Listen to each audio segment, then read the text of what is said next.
ake senibingelele bongwane, ake senibingelele bomanqadi yakho simbele benibonhliziyo emhlophe ehlathi inhliziyo zamanye amadoda.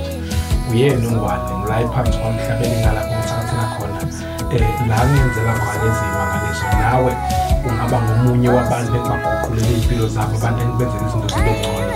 Awukusondele eduze kwami ubone ukuthi ngeke siyishintshe impilo yakho.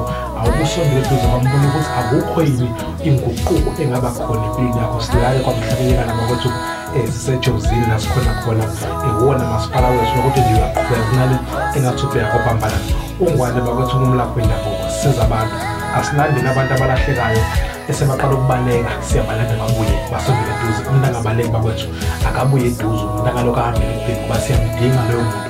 Uyena umuntu esidiphendele kuye, asimlande kungamvumela ahambe, kungamvumela abaleke, asimlande abuye eduze sikwazi ukuthi senze umsebenzi. uNgwane ukukholela lokho-ke bakwethu ikatela emnyama sebaningi abantu esibasizile, sesibaningile abantu bethu. Angifuni ukukhuluma ngey'thwalo, angifuni ukukhuluma ngezinto ey'ningi. Awukusondele ekhaya ubone ukuthi ngesiguquleni impilo yakho. uNgwane ngizenzela ephansi kwamhlabeni ngani ake sibone ukuthi wena angeke ngikwazi ukuyiguqula yakhe impilo.